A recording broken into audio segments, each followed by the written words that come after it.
embodiment of Iboga and Ibogaine. I actually, for the first time, went to an Iboga ceremony in Gabon in December of 2019, and it was incredible. It was amazing. It was one of the most amazing experiences of my entire life. Really? And I felt like I fully, not even close to fully, but I began to understand Iboga in a way that I certainly didn't when I last spoke to you.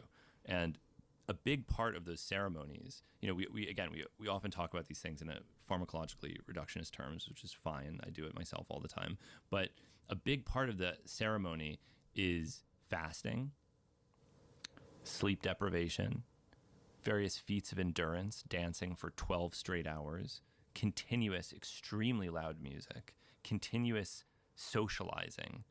And so if you're somebody that is struggling with an addiction of some kind, suddenly you're surrounded by people who are watching you all the time, right? They have a sort of recessed period, like almost like I hate to call it a dungeon, but it had a dungeon-like character, where the people who are struggling with addiction all lay side by side, and it's like laying down and withdrawing in the middle of the loudest imaginable party. On one hand, sounds kind of horrible, but they're also surrounded by a supportive community that genuinely cares about them, and they're giving them Iboga to anesthetize them, because Iboga is also, like ketamine and like xenon, an NMDA antagonist. At very high doses, it produces a pseudo anesthetic effect, and they even at very high doses will prick you with a thorn to make sure you're still responsive. And if you don't respond to the prick, then they realize that you've had enough and it's time to let you come down a little bit. So they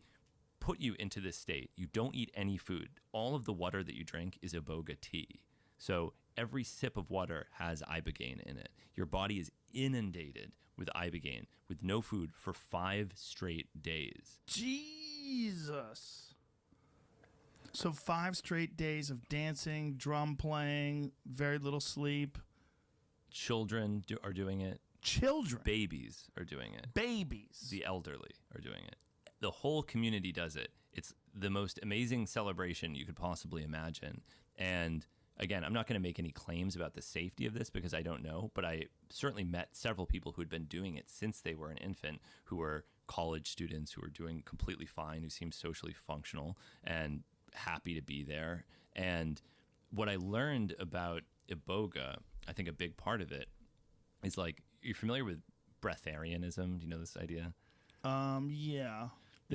People think they can live off of just breathing air. Yeah, so this is a widely mocked pseudoscientific idea that if you're spiritually enlightened enough, you don't need food, nutrients or water. You just extract it from the ether and enrich yourself with the power of the prana or whatever. And it's very easy to make fun of something like that because, of course, you need food. Of course you need food. But I think whenever there's something like that that seems really stupid, superficially, it's useful to think, like, psychologically, why would somebody do that? Why would anyone subject themselves to a period, days of fasting and this delusional idea that they don't need food? People have died this way. Why would they do this? Because it's a tremendously empowering idea that everything that you need is within you, that you don't need anything else, that you can harvest vast sources of energy inside yourself and use that to sustain your every action. And people are drawn to that concept, even though it's completely fraudulent. And in the Iboga ceremony, there is a component of that where you strip everything away. Everything that you don't need water, you don't need to pee, you don't need food, you don't need sleep. You just keep going because everything that you need is within you. And it emphasizes self-reliance and strength in a way that I think is tremendously beneficial for all people that have any kind of dependence, not just opioids, not just it doesn't matter. It's not about a pharmacological class. It's about this substance that teaches you a lesson through also this cultural context that you have everything that you need within yourself.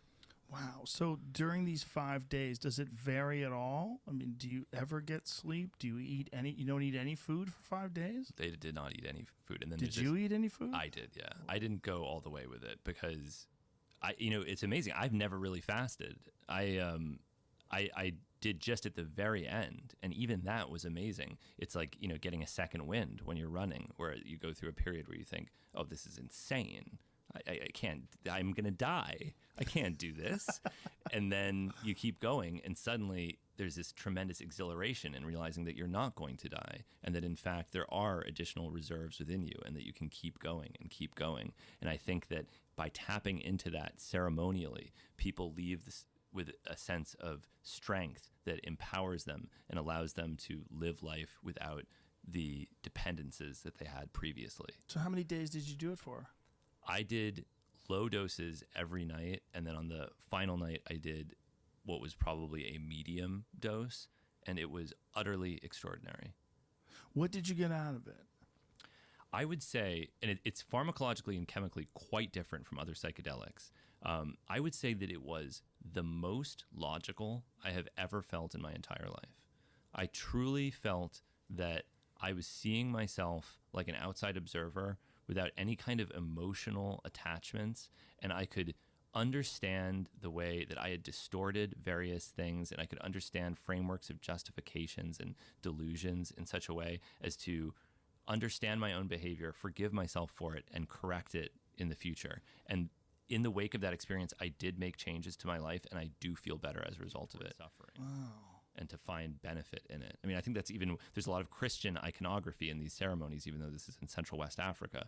And part of me thinks like, well, why do you want the like colonists imagery in your beautiful tradition? Why do I have to bow down to Christ as a part of this? But then I realized that for many cultures, like the words of the Bible aren't important. What's important is that the image of Christ symbolizes divinity in suffering, that there is strength in suffering, and that you can see that image and find strength in your own suffering.